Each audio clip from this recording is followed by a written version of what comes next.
to like listen to it over and over again, Yeah. like at home. I don't know, chilling, drinking coffee or something, you know? Right? No, for sure.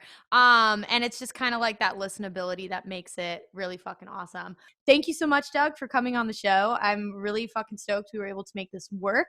For all of the listeners listening, this wonderful human is known by the artist name of Purge. He does so much work in the front end and back end of the industry.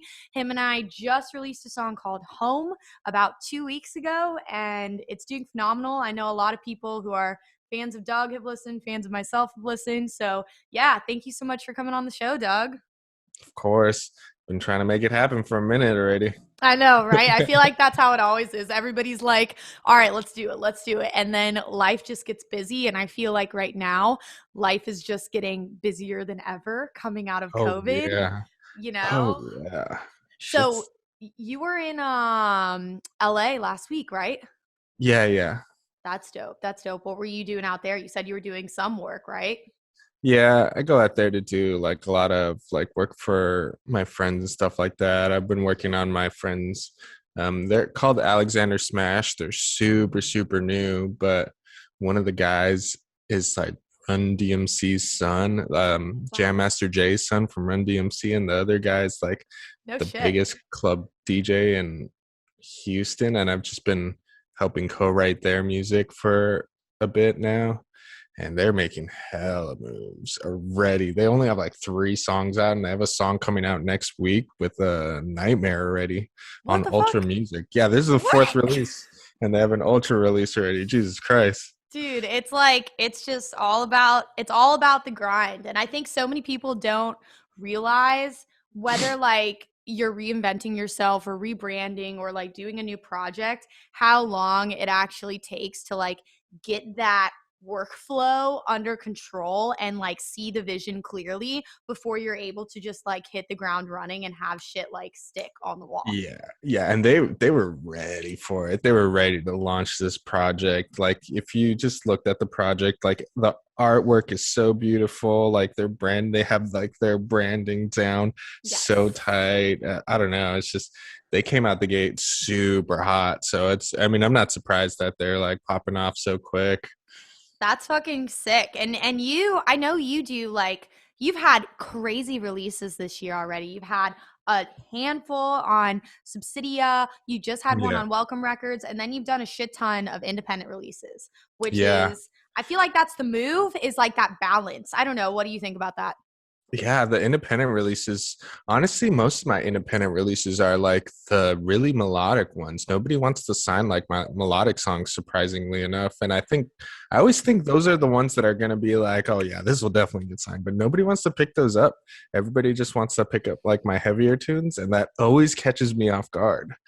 That's just so weird because it's like if you look at data too, like if you look at streaming numbers just based off of Spotify, I just feel like I don't know if it's like this gate where the labels that, you and I are generally submitting to are more like electronic dance music focused, whereas Mhm. like they're looking for those bangers, they're looking for the ones that are going to do chart numbers at the festivals and X, Y, and Z, especially coming out of COVID. But for like a general listener, all of those melodic songs beat the hell out of any streaming numbers of any of like the heavier shit. Yeah, I don't know You what that know? is. I have no idea what that's about. Like I looked at like my all these independent songs that we've been putting out have they're just blowing the streaming numbers out of the water, and we're not really putting that much money into it either, like promo wise or anything like that. It's just getting picked up on its own, really, Maybe just with like Instagram ads and like you know, a little bit of promo, but like I don't know, you'd figure like these bigger label releases would be like the most streamed songs or something like that. No, that's just not the case. Like we've been having way more success doing these independent releases than the label releases. And that's not the shit on the labels, but I don't know why that is. It's just this the type of music. People like that melodic haunting, vibe. Well, it's like that formula. And it's like that formula where if you can hit it on the head between the lyrics and like if you really look at like Home, which is a track that Doug and I released about 2 weeks ago, it's gotten crazy support. So thank you to anybody who's listened. Like if you really look at Home, it's kind of really pretty simplistic and embellished with Well, like it's like really relatable too. subtle Like you shit. listen to the Yes. lyrics Yeah. and it's like super relatable. Like I don't know, like it makes me when I hear the lyrics, I like start thinking about my girlfriend. I start thinking about my dogs. I start like getting in my feels. I'm like, oh my God.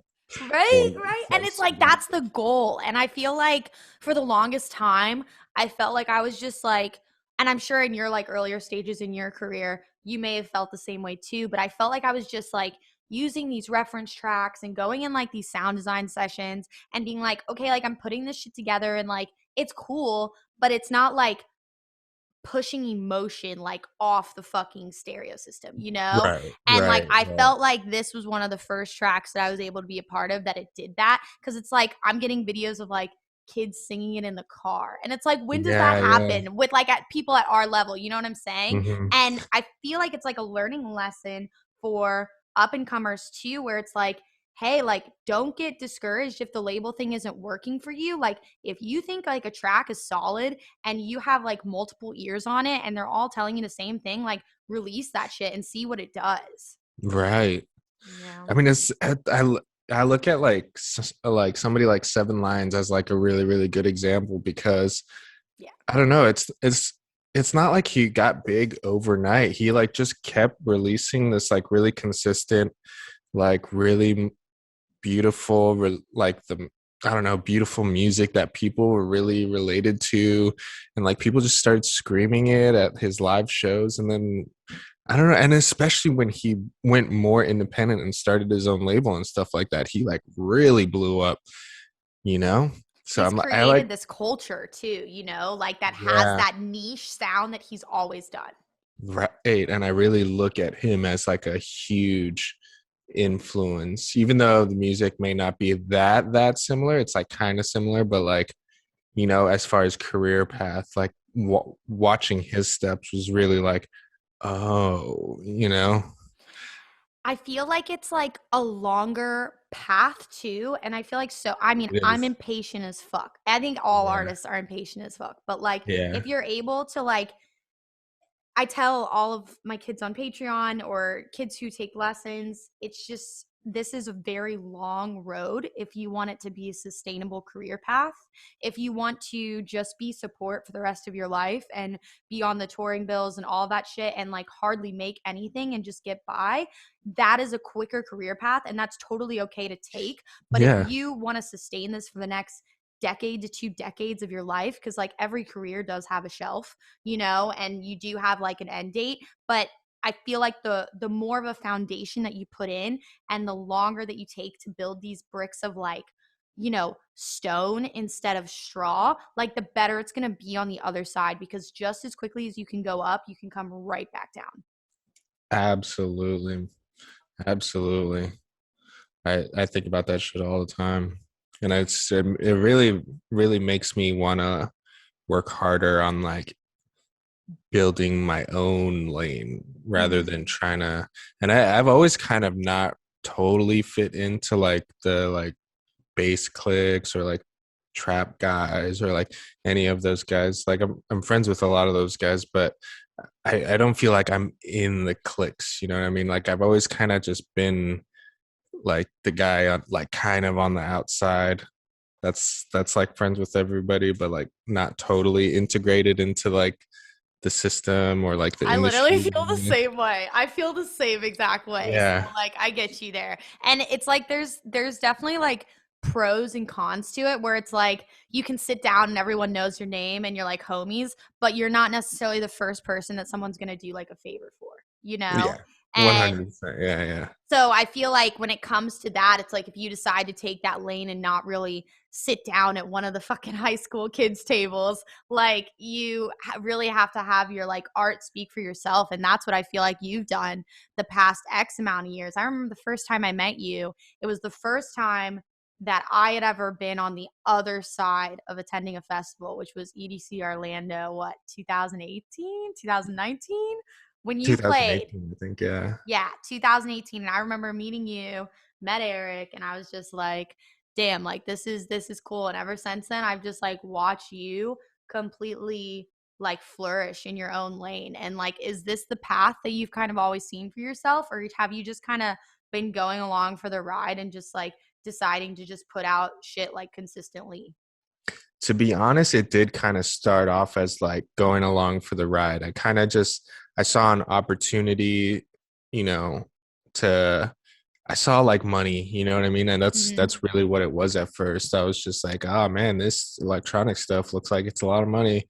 Like you just gotta show up with a USB stick and you get money. Right? Wow, cool, you know? Wow. But then the more I don't know, the more and more as years have gone by and I've been very influenced by other artists, you know, like I keep seeing these artists live that I'm just like, wow, I really want to do that. You know, I don't think this is just about money anymore. This is about like leaving an impact on like the world and like, you know, trying to leave a legacy behind.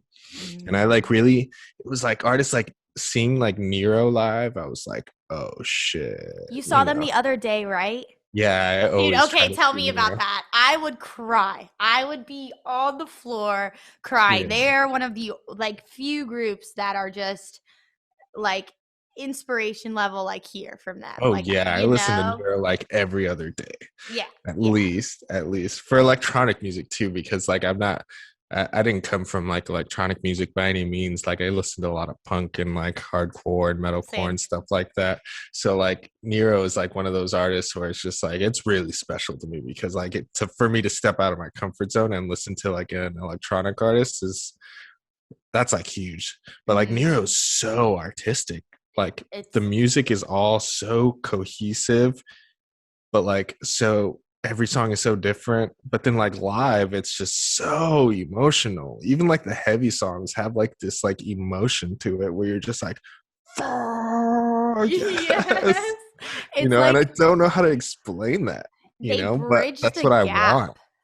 No, absolutely. That I mean, that's the epitome of what I want too. And I feel like Home reached that like 20% threshold of like a Nero Yeah, song yeah. because it's just like they bridge that gap of all these different genres and then being so they're known as like an electronic group, but they're almost like an alt electronic rock kind of Yeah. trio that's just absolutely insane when they decide to do their live show and they've got the singer and they have everything. And you work with female vocalists so often, so I can understand why that would be kind of a facet of like inspiration there.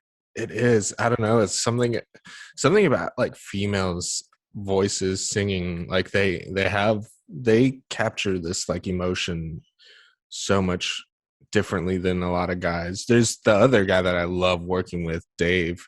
He's like one of my best friends, and there's something about his voice too, where he's just like he'll like send me some shit, and it's like he's just like a draft or something, you know. It's just like his first demo take, and he's just like, I don't know about this, and I'm like, dude, what? Like I'll get chills and stuff, Mm-hmm.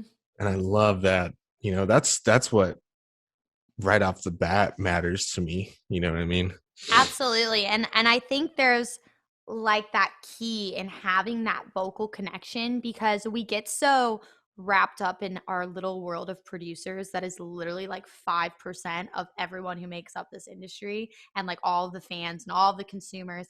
And to have a vocalist is such an important key part in being able to connect with your audience because that's what they're going to remember. Like out of every Mhm. song, even if they have no vocals, what do they remember most? The vocal pre-drop. What Yeah, do they yeah. remember most? The lyrics. And the more that you can like tell your story with those lyrics, it's like then the music just kind of like falls into place if you're working with the right producer. Yeah, even like heavier songs, Mm-hmm.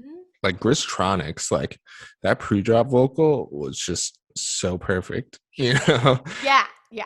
Oh, Like it absolutely. just it was so relatable to so many people at the time because it was just that That's like what everybody was saying, you know, that was like the meme thing to say for a while. Ooh, this should be hitting different. It was really like that. And then you saw it chart, and then you just saw it fucking everywhere. And Yeah. it's just so simple sometimes. I was just talking with a friend earlier, and we were just kind of like shooting the shit. And it's like I could see that song coming to fruition in like a matter of hours, like from a Oh production yeah. standpoint. You know what Oh I'm yeah, saying? yeah, yeah. And it's just sometimes I overcomplicate shit. And you just have to take a step No. back and simplify it and embellish on the subtle details. And that's like how No. get there. Yes. Yeah, those little details matter so much. I mean, Hmm. the subtleties, and you know what I mean? But yeah, simple dude, simplifying shit was it's such a hard thing It's because you want hard. it. You would think it'd be easy, but it's hard. Yeah, I think about that all the time because I'll have a song and I'll work on it and I'll just beat it up and then it'll be like, what am I doing? I should this should be way simpler than this. Because if you listen to like all like the biggest too, like Arl Grime, you know, something like that, So so simple. simple, but so effective and like so emotive. Like Arl Grime's another one where it's just like, holy cow. You know, there isn't a lot of complex production there, but it's so emotive and Hmm. moving And every he's time. able to take like a synth and like turn it into this like melody that becomes the motif for like the whole fucking song, and then it's just like working on like the bottom end of it. And I sit here all the time because I just like will look and I'll be like, why the fuck do I have this many tracks? Like, why is this like, Yeah. why am I overcomplicating? But to simplify everything, you have to deem what's more important than the other thing, and then you Right, have to right, make a decision. And right. sometimes I'll look at a project and it's like, hey, you have like 4 tracks here, how about we like separate all of this shit? And I don't know. But like, how long have you really been producing for? I've never gotten to talk to you about your like background and back end. So I would love to Oh hear man, some. before like electronic music, I was doing like all metalcore bands and stuff like that from like Central Florida or like from the South in general. Like Who did people you used to from work with? so many people. One of my claim to fame was recording, you know, Attila. You used to listen to him. Yeah. Yeah. So I used to record Franz, the lead singer's like guest vocals all the time. So I have like Okay. credits on like albums like Upon a Burning Body, but like all over the place. Yeah, I used to record his vocals and engineer his vocals because he moved to Orlando like Hmm. sometime in like 2014, I think it was, or something like that. And I was just recording bands, and somewhere along the lines, he just had ended up at my house because like my studio was like the spot where like kids would just come and chill. And he just ended up there one day and he was just like, oh, you do all this? I live here. I need somebody to do all this for me. And that was like one of my claim to fames in that scene, you know. Yeah, So I was doing absolutely. that for a while. And then it was Eric was in a band that I was producing and working with for like the longest time. And he had left that band, and I'm sure he got into like the Orlando EDM scene. He was like a promoter or something like that.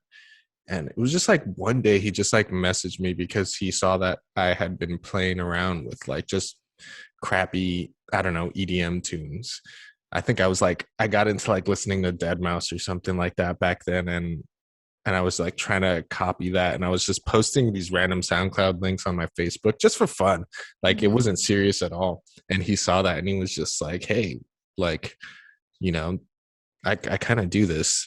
Like I'm kind of in this scene. Maybe we should try and like make something, you know, and see what happens." And Yeah. yeah, and it was just I was like, okay, whatever. You know, this could be fun. But it You just know. like after a while, it took me a while to warm up to it because I just didn't get it. I came from like I was such a metalhead. I was so like elitist about like metal. I was just like, I don't get it, but whatever. I Let's was do it. the same way. I remember Yeah, I was because I remember when Attila, I used to be in a band when I was in high dude. I school. just recently heard this. Somebody messaged me and was just like, "Was this the Lizzie Jane that was in the metalcore band?" I was just like, "What? How did I Yeah, not so know about this?" that was me. And I had a 3-piece fucking like alt rock post hardcore band that I did dates with, like Woe Is Me. We Oh did my Rookie of the God. Year. I played with the Till. I've opened for them at State Theater in Tampa. I used to Wow. live at Local 662, like Code Orange, August Burns Red, Parkway Drive, like dates with all of Wow. them. Wow. So they like that's who I was. And I was like 16 playing in a band with fucking like 25-year-olds, but it was fine. And Yeah. and it, it's fine, whatever. And so then my friend was like, yo, like you're turning 18, like let's go to a rave. And I was like, I don't really know. I don't really Yeah. consider that music. Like, I don't think that's like real music. So they took me to Borgor, and shout out, Borgor. He's a G, don't get me wrong, but I was Yeah. just like disgusted. I came from like a scene Yeah. where like everyone wore like fucking like flannels and the beanies, and no one was like naked. And then I walked into this club and I saw like tits and ass everywhere. And I Disgusting. was like, Yeah. I was like, I'm not ready for this shit. So then Yeah. I fucking held off. And then when I was like 19, my friend took me to RL Grime. And that It's was a different vibe. it was his Void tour. So it Yeah. was like Oh it was yeah. in a That was warehouse crazy. in Orlando, and it was just breathtaking. And I was like, that's it. This is it. And now you probably have totally like accepted Borgor, and you probably love Borgor, like because Oh I was yeah, the same way. exactly. I have like a terrible video camera where it like decides to unfocus and focus Oh sometimes. no. So there you go. But yeah, no, and now like he's the shit. Like I've played dates with him and stuff, and I totally get it now. But as like an outsider at the time, which is probably how you felt as well when you were Yeah. hopping over, you were like, all right, this is kind of like weird because you're coming from like a place that has like, even though a lot of like metal drums were programmed, like the double bass drum, double Yeah. kick and Yeah. shit, Yeah. like I totally get that. But it was like you're working with maybe 15 to 20 trackings, double guitars, harmonies. The vocals Hmm. are where you have the most tracking. And then you go into like this whole other realm, and this guy's like, oh yeah, I've got 250 tracks in this one project. And you're like, what? And Yeah, I remember people like first started introducing me to EDM with like Skrillex's like dubstep stuff, and I remember I fucking hated it. I was just like, this is not for me. Maybe dubstep's just not a good introduction into EDM. I don't know. Maybe it's more like you have to be in it to appreciate it a little more. Because then I started, yeah. I started like I forgot where I started hearing Dead Mouse.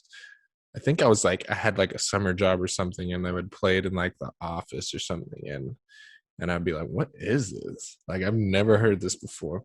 But it's like not even that much different. But for some reason, like that made me want to be like, "Ooh, I want to try to make that." There was something about that made me want to make that. And now when I go back and listen to Skrillex, I'm like, "Oh shit, I get it."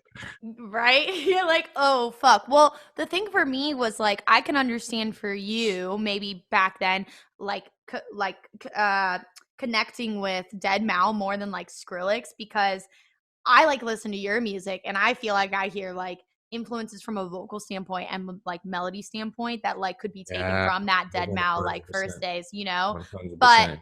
Yeah. like the dubstep, the thing that I could relate to was like the song structure. Cause like I think about like breakdowns and I think about like Yeah, all of that shit. And I'm 100%. like, this is literally That's like dubstep, why but I'm different. making dubstep now, you know? That's Yeah. why I love it now. It's because that energy is like so similar to like the metalcore days, and like playing in a band and stuff like that is such a similar vibe. Mm-hmm. The energy is so similar. Oh, I love it.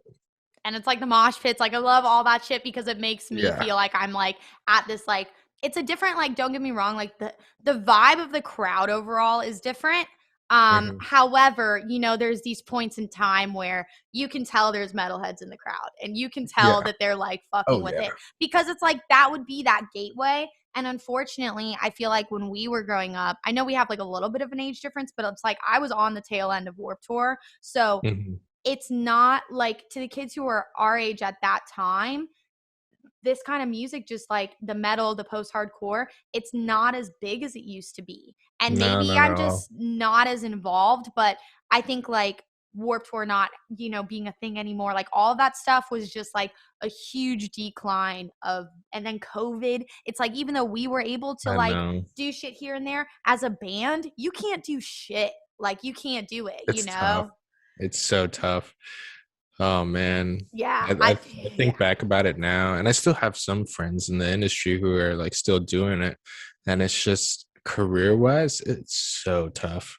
It's so tough. There's the amount of opportunities that you get in a band to do certain things is just it's so limited. It's so limited, you know? And then take that booking fee and divide it by 7. Divide it by your manager, your agent, and all of the band members. You Yeah, yeah. know? I've seen so many of my friends who look like they're about to like start these really dope bands and then they'll break up like a year later, you know?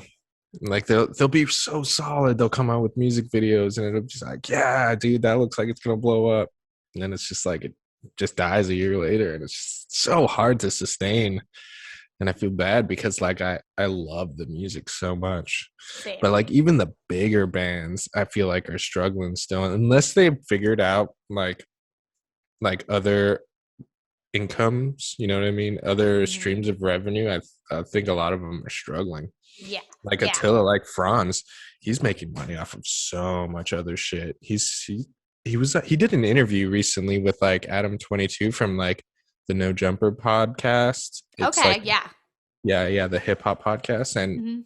he said he like doesn't even really make money off of Attila. He was making more money off of like his OnlyFans and like I don't know. He has like a bunch of different businesses. He's like recycling cell phones and like I don't I know, feel all like kinds that's of what stuff. you have to do though. Like especially if and like you even look at our industry and it's like I feel like when you look at that just bands in general, it's so hard to find 3 to 4 to 5 other individuals that their goals and their lives align with your goals and your lives, So you tough. know? So tough. So tough. And especially at our age, it's like people are getting married, people are having kids, people are doing all of this other stuff. And as you get Right. older, it gets harder if you don't reach a certain level in your career and you have other people in your ear and X, Y, and Z. And that was why I, parted ways. And like, I'm sure like you had a point where it was like, hey, I got to go to this like other genre because it just is so hard to depend on other people. And before I understood Yeah. the back end of this industry where it was like, hey, even though you're the only one on stage, your team is kind of like your band and they kind of have to be in line with your vision and your goals and they can make or break you. Like, I was Mhm. like, hey, like I can be majority the responsible of what does or doesn't happen to me. And that's why I feel like I ended up like in this genre. I don't know if you can relate to that at all. It's very relatable. I think for me, like I was ready and willing to like make the band thing work, but it was very much harder to get other people on the same drive, the same like Mhm. passion of like making that a career path, you know? Because I think a lot of people, when they look at music, they don't look at it as like a career path in general, even like in EDM or like in metalcore. Like when people initially get into it, a lot of people don't look at it as a career path. And that was like me from the very beginning because I went to audio engineering school. So I was just like, I'm trying to make this like a career for sure, like in Mhm. some way. Even if I'm like just back ending producing for the rest of my life, like Pharrell or something, that'd be sick. I'd be super down with that, you know? But Yeah. like I mean, that's what made the band thing hard is because like just because I have that drive doesn't mean the three other dudes are gonna have that drive at all. You know what I mean? For Maybe sure. this is just fun for them, and that's fine. You know what I mean? That's nothing against them, but that makes it impossible to like take it to the next step. You don't want to leave that window of opportunity where you're depending on someone else and depending on Mm. their decision it could make or break like your intentions and like your drive and Right. yeah, that's why I feel like I admire bands so much because if they fucking make that shit work it's absolutely incredible. I know. And like even now I feel like in our genre, COVID or not, you have to have other forms of income. Like you have to be You doing absolutely other have to. audio Yeah. engineering work or you're working a second job that's not in music or Oh yeah. you have like a great trust fund. Like it's one of three things. So Right. so it's like I know you do a lot of work on the back end as well, but have you kind of enjoyed dabbling in other facets of production that aren't necessarily associated with Purge? Oh, absolutely. Yeah. I love just making music, especially I don't know, I love working with people that, give me a lot of creative space. And Hmm. I was talking about Alexander Smash before, and they're like one of those guys where they really, really embrace like my creativity and like, my flow. And I think it creates like a really, really, I don't know, positive atmosphere for like just building, you know? Yeah. Oh And yeah. I mean, I love just making music. It's, I've been making a lot of like, or I've been co-writing like a lot of like house music and stuff like that for people. And I love that stuff too. I love that stuff, like deep tech house stuff. Like I've been Yes. making a lot and I think it's like a cool outlet as well because, I don't get that urge to like make a side project anymore or something like that, like I'll go and do that. And then like when I come back and do my stuff, it's almost like a re-energizing where I feel like, okay, yeah, my head's fully in my genre now. It's like So you're refreshed. yeah, so I'm not thinking about that stuff anymore. It was like, I don't know, because I always get these like urges to like, oh, I want to do this kind of music, I want to do this kind of music. And I'm doing that with all these other people. So when I get back to mine, I don't feel that energy anymore. I Hmm. just feel my energy. You cannot write dubstep 24/7. I can say It's that tough. right now. It's It's tough. tough. Yeah. Yeah. Yeah. Any form of that. Even like lately, I feel like I've just been writing like singer-songwriter shit because it's just I just like see all of these like discussions on like Twitter or Reddit or different platforms, and I see labels that have predominantly been known as EDM labels that take EDM structured type songs, and they're starting to accept these EPs from like singers and songwriters, and they're starting to accept these EPs that are like co-written by a shit ton of people, and I feel like that's the future, and I just wish like our little bass niche would get it out of their head that like working with somebody else is not like an end all be all, and that doesn't mean you're being ghost produced for either, you know? Oh yeah, yeah. Not at all. Not at all. Yeah, there's such a bad stigma about like having co-writers and stuff like that. And I kind of don't know where that's mm, well, some people honestly, some people are really just like buying and selling songs though. That there But is a that's difference ghost there. production. That's the difference. Yeah, yeah. And Like that's if not you what I'm were, doing. Like I'm yeah, legitimately working with my artists and like my artists are like, they're adding stuff to it's almost like collabing, but it's just like I'm a secret writer. Pretty yeah, not even a secret. Like if you go you're to Spotify, credited. you can see my name on it. Yeah, Yeah, so it's like and that's where in I no feel like way. it's fair, you know? Yeah, it's super fair. And that's like real like producing, I think. Yeah, I'm not super huge into like just like buying and selling songs. I think that's a little weird. I think if if you're if you're planning on being an artist and moving in the space, you should have an idea of what you want. You should, and I've worked with people like that before too. I've worked with people who just want to buy songs from me. And it's just like I just I Just can't. take time. And dude, they just Yeah. put like a threshold on themselves because like Right.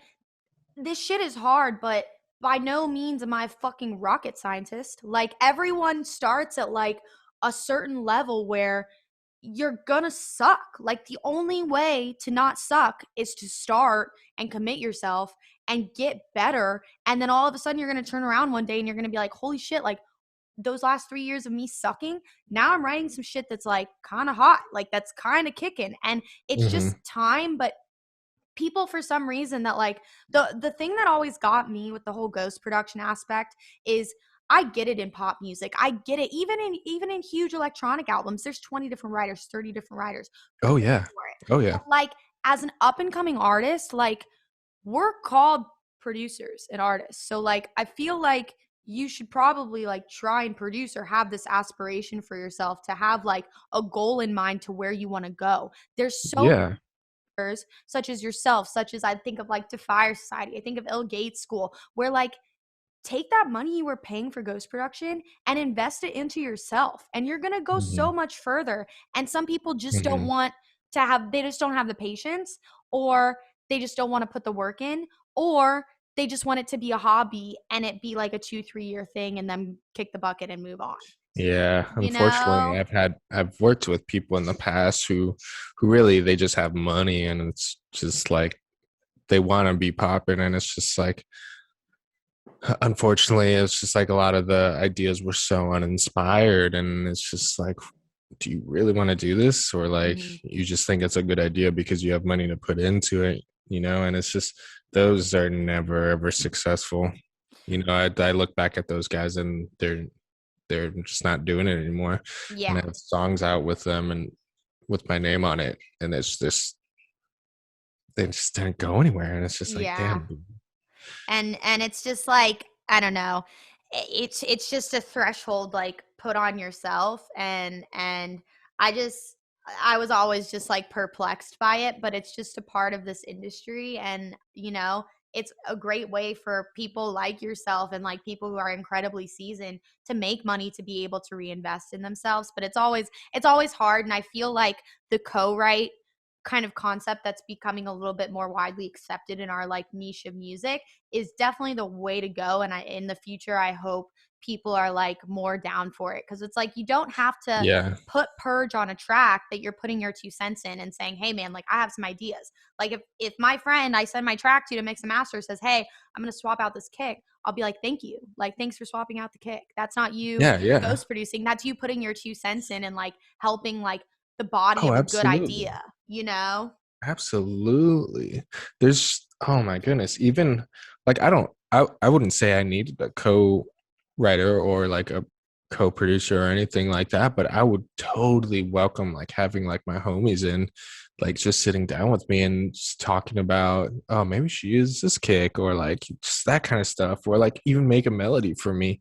Doesn't mean that they're on the track or anything like that, but like so many people do that in like hip hop and stuff like that. Like I've worked on a lot of like hip hop projects where there's like 10 people sitting in a room and they're all like saying something about the track, but like there's only one guy's name on the track. Mm-hmm. And that's so accepted in the hip hop industry. And like having like just that many friends just like collaborating with you on your project can add so much value and like so much perspective that you know most people would totally take for granted. I think Absolutely. I Oh, I totally definitely. welcome working with people, totally welcome that, especially if it's just like for credits or whatever.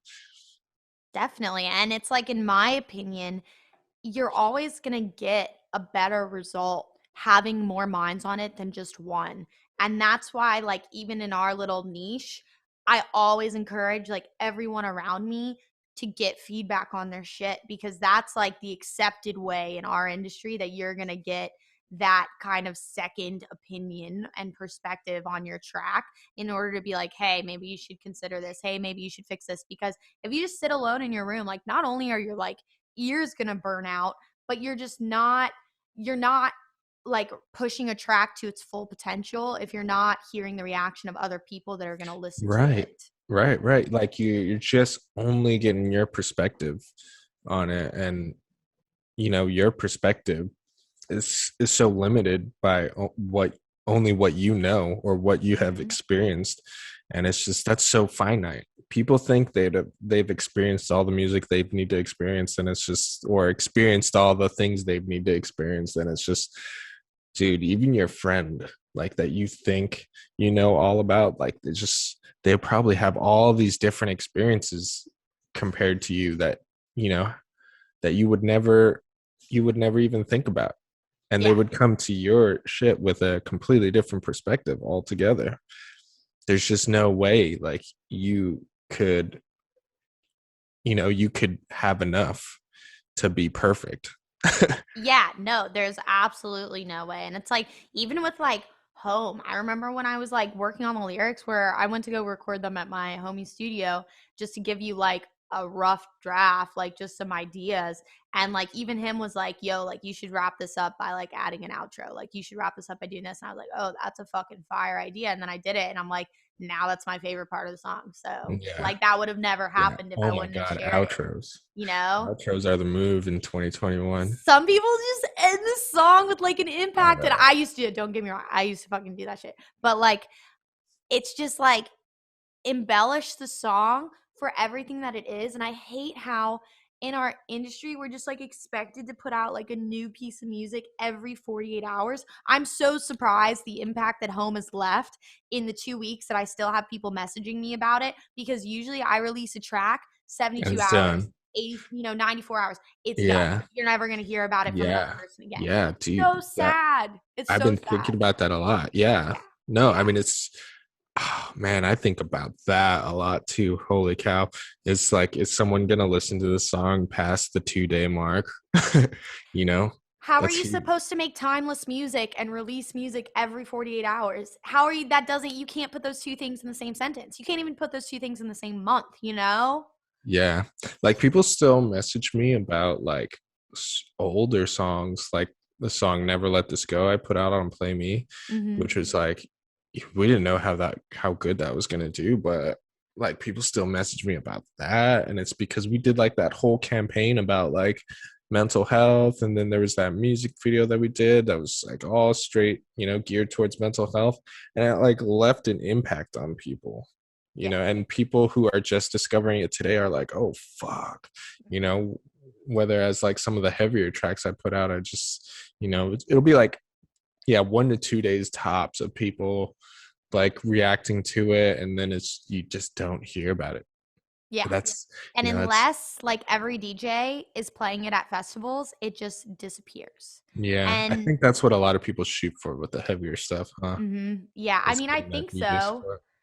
It's just, it's so interesting because it's like wrapping it back up from like what you said to begin with in our the beginning of our chat is like the labels, would pass on these songs that people just revisit and re-listen to and know the lyrics No, to, but the bangers that just have like a pre-drop lyric, they're like all about. And it's like that's super interesting to me. And like the more that I see of it, I'm like, damn, like there's just some shit like I just will not understand. But at the same time, it's like if those songs are gonna do better number wise, I'd rather them be independent. Like I'd rather own 100% right, of the master, you right. know? I'm so glad we went that route with this song Me too, too. Me because too. we were pushing it a lot, and we were just like, maybe, yeah, maybe this would be better just us working on it, putting our like heart and soul into it. And Yeah, worked out. It worked out so definitely. good. I couldn't believe it. I was so surprised. First day got on and dubstepped on. I was just like, what the hell? I was teaching a lesson and I got my email and I was like, hold up. I was like, I gotta share some news. Cause I was just like freaking out. I was like, okay, this is fucking sick. Cause I know you had been playlisted before, but you'd been listed in other playlists, right? Yeah, Like, because like a lot of like the melodic stuff doesn't usually end up on dubstep on. So that was no, another reason I was also really, really surprised. I was just like, oh wow, this is like a really pretty song for dubstep Don. I Um, know. They And usually I, end up on like creamy or like mm-hmm. one of those like poppier ones, which is super dope. I love it. But like I was so shocked. I was just like, hell yeah. Cause I've always wanted to get on that playlist just because like It's I huge. It's actually just like massive, yeah, I listen to that playlist too. Like right? I'll hit the gym and I'll put on dubstep on. And I feel like it stands out too because it's not just like a bang, like it is a banger, but like it's not just a banger. And like most of those songs in that playlist are bangers. So I feel like it sticks out like a sore thumb. So like It people will does, yeah. remember it to be able to come back and re-listen and revisit and save it and stuff. So I was super pumped on that. I just remember when we reached March this year, I just went to Michael and I was like, yo, I don't know what the fuck is going on, but my track with 2Kai needs to come out and the track with Purge needs to come out ASAP, like Yeah. ASAP Rocky. And I just wanted to do it like because we're going back into festival season and it's like I want people to know these fucking words and like now they will when Right. you and I play it and it's going to be super super sick. But given that this is like mental health awareness month, I think that's really really dope that even though it was a long time ago, you kind of like circled a project around it because I feel like more than ever this past year, very much so because of quarantine and our industry cannot exist in isolation. Let's just like put that out there. We've seen it on like social media and other shit that it's so important that we're just aware that everyone's going through it and I even know. if you don't see it on somebody's face or somebody's timeline, it's still so important to like check up on your people and like make sure they're Gucci. Yeah, one of the toughest things was, dude, hearing about like the statistics of like suicides and shit going up. I was Yep. just like, what in the Worse world? than ever, like ever in a Yeah. long time. It was something that I struggled with when I was a kid. I don't think I struggle with that anymore, but it's just hearing about that is really tough. Hmm. I don't know why. It's like one of the issues, the social issues that like really, really matter to me a lot. And it's just because it's like it's just really sad because it's just like, I don't know, even people our age or older are struggling with that really, really hard. They'll be very integrated and have these lives and stuff like that. Then out of nowhere, Yeah. you know, Yeah. they'll And be gone. they'll be gone. And then people are scratching their heads, wondering why the fuck this happened, why the fuck nobody, Yeah, intervened. And it's just kind of, it's really hard because unfortunately, I feel like in our industry, people are just like so fake, and it's like people just like use each other, and like once they get what they want, like I've just seen people like, and I'm sure you're the same way because you're an artist, so most artists kind of relate to this, where you're somebody like you're everybody's best friend and everybody cares about you when you're at the club and you're at the festival and like right. all that stuff, but then like when you're at home and you're like not doing well, like no one's there to be found and no one Yeah, gives it's a fuck, rare. Yeah, it's rare. so I just feel like if you can be like genuine and like care about people when they're not actually doing shit for you, that would be awesome if more people could do that. And it's just Yeah, like, so I don't know. It's just it's definitely a lot, and I hope moving forward, like especially now that shit's getting back to normal, people will just have that in their like conscious state of mind to just be aware of their surroundings and like aware of how their friends are feeling, and like especially going back on tour and stuff, you're taking people who have been isolated and you're putting them back in like these atmospheres where there's like alcohol and drugs like fucking everywhere, and it's I just kind of know, scary. dude. I know. That's the shit that's tough too. Is people just blacking out. Yeah, I've already been kind of seeing it too because like people are just ready to they're party. People ready. are I just ready to know. rage right now. I know. I'm playing SMF this weekend and I'm just like, I'm going to just brace myself to see everything and just I like know. be aware. And I feel like that's the only thing we can do as artists is just like try and encourage the crowd to be as fucking feasible and mind conscious as possible.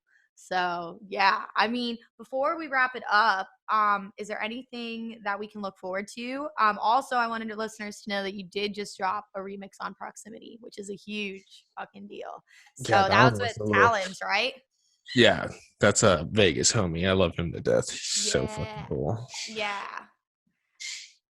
So what Fair. do you have anything coming up Oh man. that you can like tease, kind of sorta?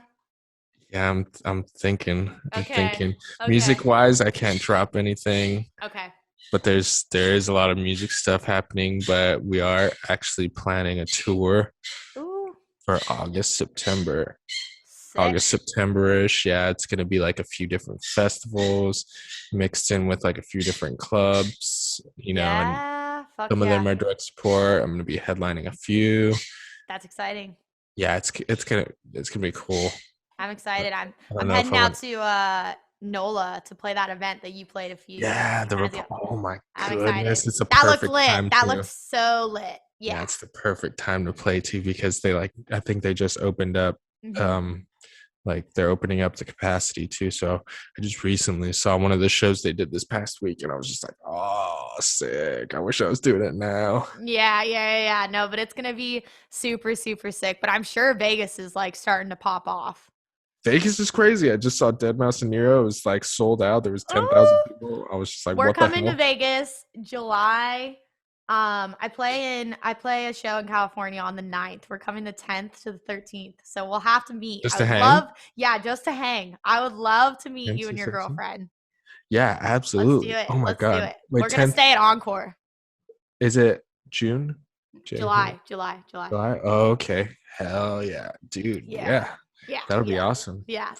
We came for the first time in quarantine. We just had to get the fuck out of here because we were just going crazy. So we went to a hotel in Vegas and like everything was closed and we had to wear our mask everywhere. So we were like, okay, let's go back now that everything's open. And I think we bought tickets to see some comedian and then we're gonna see RL Grime at Encore at Yeah. Wynn at the pool or whatever that is, Yeah, the yeah, beach yeah. club. Yeah. So that'll be fun. We It's just haven't. slam now. It's Yeah, slam I'm now, pumped. so it'll be fun. I'm pumped. It'll be fun for sure. But thank you so much for coming on the podcast. I'm glad we got to talk. Like, I'm glad our Yeah, tune's same. out. Please, for everyone listening, go and stream Home.